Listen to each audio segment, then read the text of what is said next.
Good morning प्रिय विद्यार्थियों। कल हमने 1 से 20 तत्वों के इलेक्ट्रॉनों की विन्यास और उनकी संरचना बताई थी, क्योंकि उसी के आधार पर हम आयनिक यौगिकों की व्याख्या कर पाएंगे। आज का टॉपिक हमारा आयनिक यौगिक और उसके गुणधर्म। आयनिक यौगिक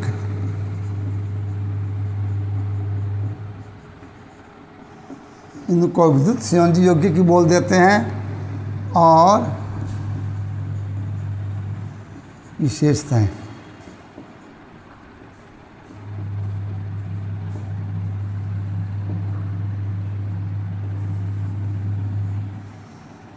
आयनिक कंपाउंड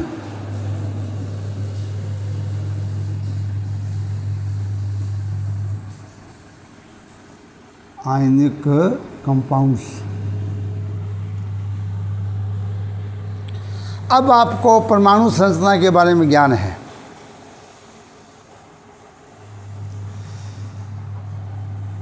जिन तत्वों के बाह्य कोश संयोजकता कक्ष में 8 इलेक्ट्रॉन होता है वह एक स्थायी विन्यास है, और ऐसे विन्यास वाले तत्व नए इलेक्ट्रॉन ग्रहण करते हैं, नए ही त्यागते हैं। जैसे कि उत्कृष्ट, कल आपको विन्यास में बताया था, जैसे Ni में क्या होता है 2-8, Ar 2-8-8, Kr 2-8-18-8। यानी कि उत्कृष्ट गैसों के संयोजकता कोश में 8 इलेक्ट्रॉन होते हैं। इसीलिए केवल एक परमाणु का अवस्था में और गैस की अवस्था में ही ये गैसें वायुमंडल में पाई जाती है। रासायनिक दृष्टि से ये उदासीन होती है, रासायनिक क्रिया में भाग नहीं लेती हैं। अब क्या होता है, आपने देखा कि कुछ तत्वों के बाह्य कोश में 1, 2, 3 इलेक्ट्रॉन होते हैं और कुछ के 5, 6, 7। यानी कि धातुओं के संयोजकता कोश में 1, 2, 3 इलेक्ट्रॉन होते हैं और अधातुओं के बाह्य कोश में 5, 6, 7। इसलिए धातुएं क्या करती है, अपना स्थायी विन्यास प्राप्त करने के लिए इलेक्ट्रॉन त्याग देती है और धनायन में परिवर्तित हो जाती है। जबकि अधातुओं के बाह्य कोश में 5, 6 और 7 इलेक्ट्रॉन होते हैं। ये भी अपना उत्कृष्ट गैसों की भांति विन्यास प्राप्त करने के लिए 3, 2 और 1 इलेक्ट्रॉन ग्रहण कर लेती है, जिससे यह विन्यास सही हो जाता है और इन पर क्या आ जाता है, ऋणावेश आ जाता है। जैसे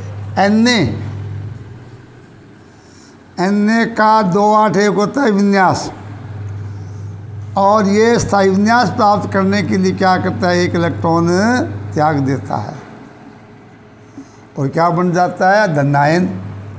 इसी प्रकार मैग्नीशियम 2-8-2, ये 2 इलेक्ट्रॉन त्याग कर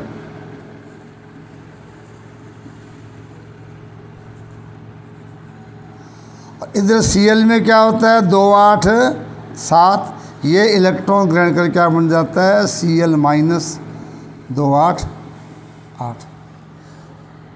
O में 2-6 होते हैं, 2 इलेक्ट्रॉन लेकर O माइनस 2-8।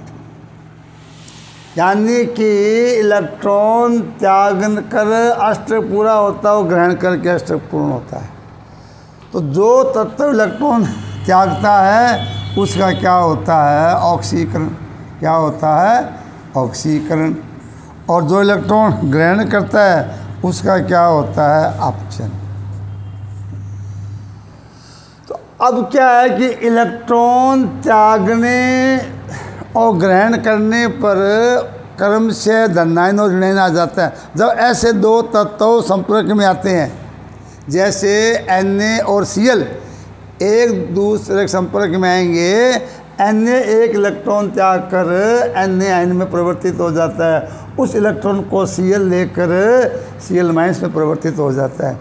तो इन दोनों के मध्य एक आकर्षण उत्पन्न होता है, इसे क्या बोलते हैं? स्थिर विद्युत आकर्षण बोलते हैं, इसे बोलते हैं आयनिक बंध। और इस प्रकार जो बंध होता है उसे यौगिक क्या कहलाते हैं? आयनिक यौगिक। यानी कि आयनिक यौगिक वे पदार्थ हैं जो धातु और अधातु परमाणुओं के बीच इलेक्ट्रॉनों के स्थानांतरण से बनते हैं। ऐसे पदार्थ जो धातु और अधातु के बीच इलेक्ट्रॉनों के स्थानांतरण से बनते हैं उन्हें आयनिक यौगिक कहते हैं। ये परिभाषा जैसे NaCl, KCl, उदाहरण क्या है? NaCl, KCl, MgCl2, Na2O, K2O, Na2S आदि आदि। तो ये है इसकी परिभाषा। अब क्या है कि आयनिक यौगिक में धातु आयन इलेक्ट्रॉन त्याग कर धनायन में परिवर्तित हो जाता है और अधातु परमाणु इलेक्ट्रॉन ग्रहण कर ऋणायन में परिवर्तित हो जाता है। तो विपरीत आवेशों के मध्य, आयनों के मध्य एक आकर्षण उत्पन्न होता है, इसे स्थिर विद्युत आकर्षण कहते हैं, जिसे आम भाषा में आयनिक बंध कहते हैं। तो परीक्षा में आ जाता है NaCl का बनना, MgCl2 का बनना, समझाइए। अब देखिए Na में 2 8 1 विन्यास होता है Na+, और ये इलेक्ट्रॉन Cl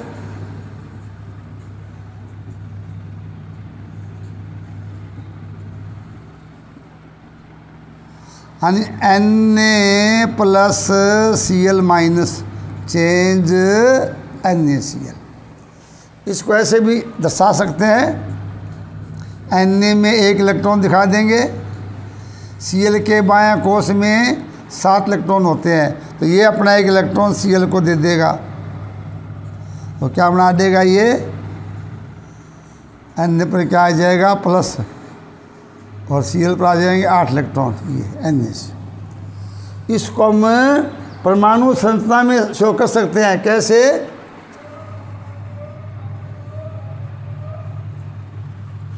Na की संरचना ये होती है, पहले कोश में 2 इलेक्ट्रॉन, दूसरे में 8,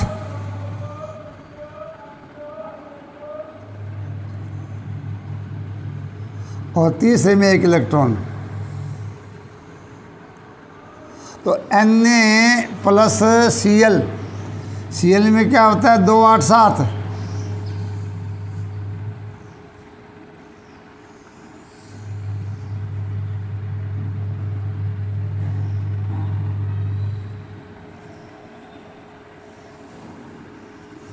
और तीसरे में होते हैं 7 इलेक्ट्रॉन।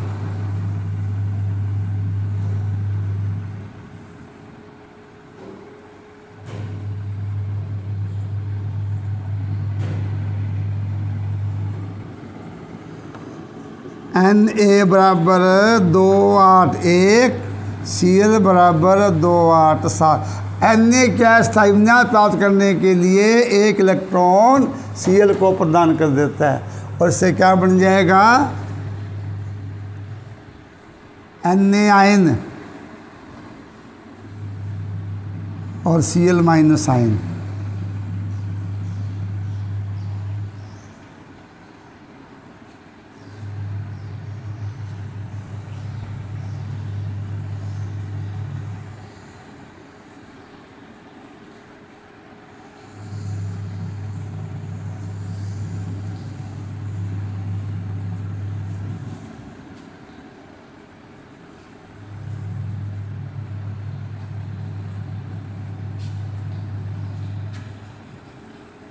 ये है।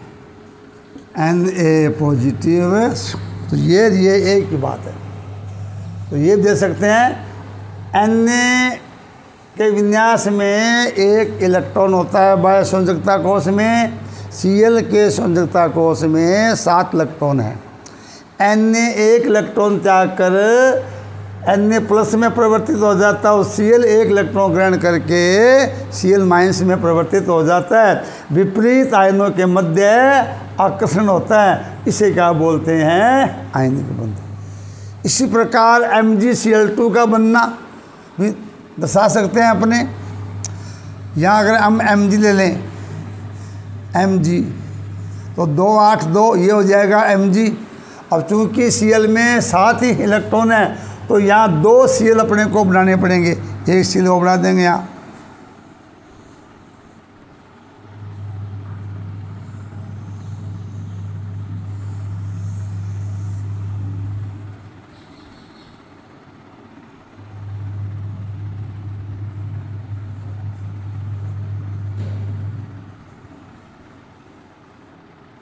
तो ये Mg एक इलेक्ट्रॉन दे देगा, इस Cl को एक इसको दे देगा, तो यहाँ क्या बन जाएगा? इसमें Mg2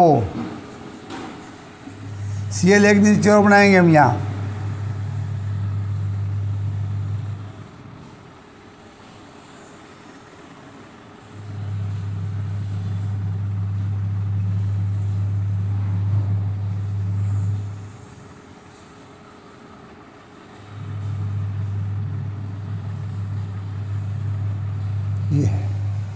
ये Cl माइनस।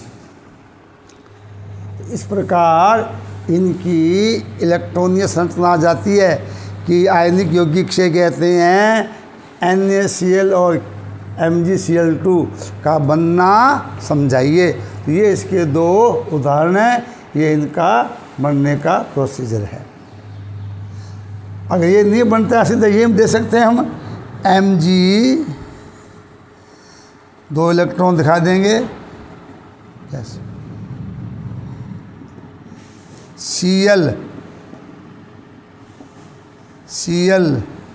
एक इलेक्ट्रॉन इस Cl में और एक इलेक्ट्रॉन Cl में, इस प्रकार हम फंसा देंगे।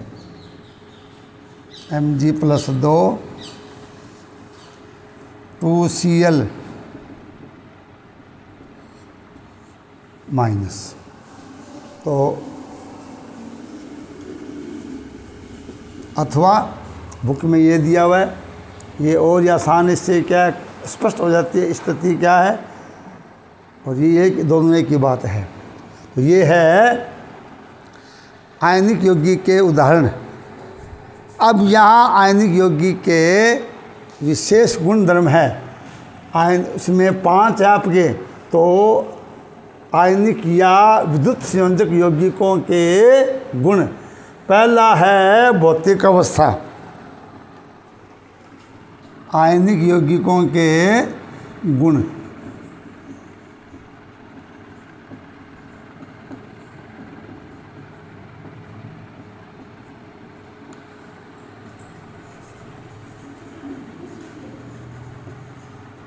भौतिक अवस्था। तो अधिकांश आयनिक यौगिक ठोस अवस्था में पाए जाते हैं। अब आ जाते हैं, ये ठोस होते हैं, कठोर होते हैं। कारण क्या है? इनकी जो क्रिस्टल संरचना है, जिसमें धनायन और ऋणायन एक विशेष क्रम में व्यवस्थित होते हैं और उनके मध्य परबल आकर्षण बल होता है। इस कारण ये एक दूसरे के निकटतम भी होते हैं और मध्य परबल आकर्षण बल होते हैं। इस कारण अधिकांश आयनिक पदार्थ है वो ठोस अवस्था में पाए जाते हैं। दूसरा है भंगुरता। क्या है? भंगुरता। भंगुरता का मतलब ये होता है कि जब आयनिक ठोस पर दाब बल लगाया जाता है तो ये छोटे छोटे टुकड़ों में टूट जाते हैं। इस गुण को भंगुर कहते हैं और पदार्थ के इस गुण धर्म का नाम दिया गया है भंगुरता। तो आयनिक यौगिकों में भंगुरता का गुण पाया जाता है। कारण ऐसा क्यों होता है? कारण ये है कि इनका जो क्रिस्टल संरचना है उसमें धनायन और ऋणायन क्रमबद्ध रूप से व्यवस्थित होते हैं। जब इन पर बाह्य दाब या बल लगाया जाता है, ये आयन आगे पीछे होने से समान आयन एक दूसरे के निकट आ जाते हैं, और चूंकि समान आयनों में प्रतिकर्षण होता है इसलिए ये छोटे छोटे कणों में परिवर्तित हो जाता है। देखिए ऐसे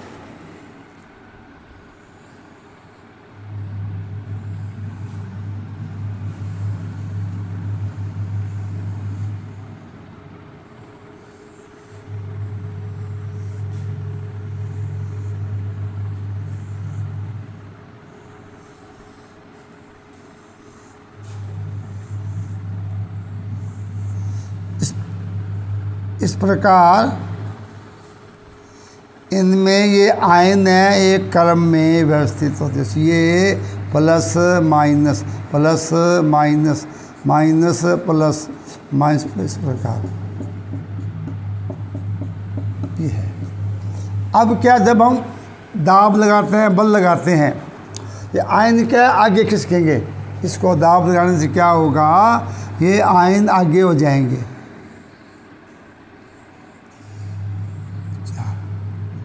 और बाकी वैसे रहेंगे।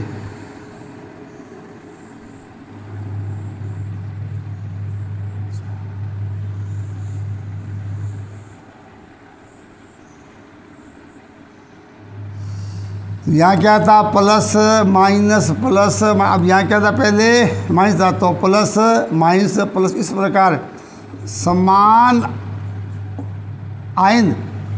अब यहाँ देखिए दाब लगाने से समान आयन एक दूसरे के पास पास में आ जाते हैं। ऐसा होने से इनमें क्या हो जाएगा, प्रतिकर्षण, और ये छोटे छोटे टुकड़ों में या कणों में टूट जाते हैं।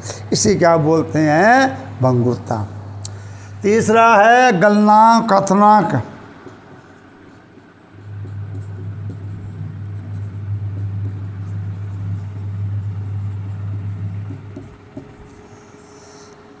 अब गलनांक और क्वथनांक की परिभाषा आपको पूर्व में बताई गई है।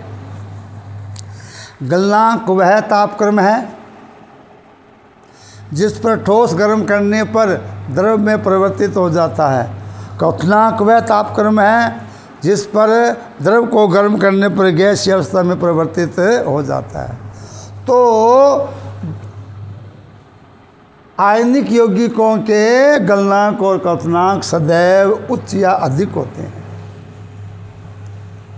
क्योंकि इनके जो क्रिस्टल है उसमें धनायन और ऋणायन एक विशेष क्रम में बंधित होते हैं, जिनके मध्य प्रबल आकर्षण बल पाए जाते हैं। इन बलों को तोड़ने के लिए अधिक ऊर्जा की आवश्यकता होती है।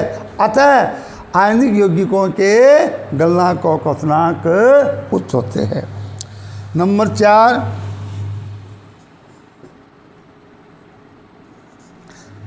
विलेयता, सोल्यूबिलिटी। क्या कहते हैं, सोल्यूबिलिटी, यानी कि आयनिक यौगिक ध्रुवीय विलायक H2O, जल का सर्वाधिक उच्चतम होता है विलायक। ध्रुवीय विलायक H2O में आसानी से घुल जाते हैं, क्योंकि जल की जो विलायक ऊर्जा है, जल योजन ऊर्जा, उसका मान इनकी जालक ऊर्जा से अधिक होता है।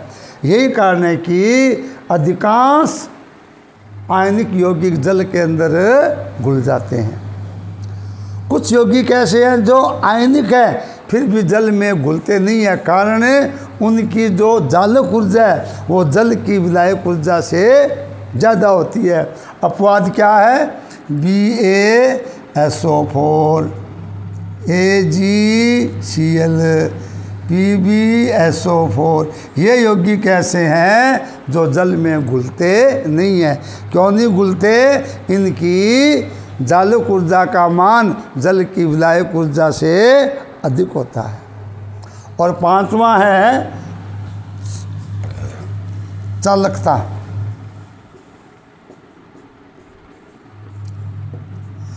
आयनिक यौगिक गलित अवस्था में या इनके जलीय विलयन विद्युत के चालक होते हैं, क्योंकि गलित या विलयन अवस्था में स्वतंत्र आयन होते हैं और ये आयन धारा प्रवाह में सहायक होते हैं, जबकि ठोस अवस्था में आयनिक यौगिक विद्युत के कुचालक होते हैं, धारा के अचालक है। प्रश्न में आ जाते हैं कि आयनिक यौगिक ठोस अवस्था में अचालक क्यों होते हैं? क्योंकि ठोस अवस्था में प्रत्येक धन और ऋण आयन एक दूसरे से इस प्रकार प्रबल आयनिक बंध के द्वारा बंधे होते हैं, ये स्वतंत्र नहीं होते हैं और स्वतंत्र न होने के कारण ठोस अवस्था में विद्युत के कुचालक होते हैं। हाँ, गलित और विलयन में चालक, क्योंकि गलित और विलयन में इनके आयन स्वतंत्र होते हैं जो आसानी से धारा प्रवाह में सहायक होते हैं। तो ये थे आयनिक पदार्थों के गुणधर्म। कल कराएंगे धातु क्रम, अयस्क, उनका वर्गीकरण और धातु क्रम। Thank you.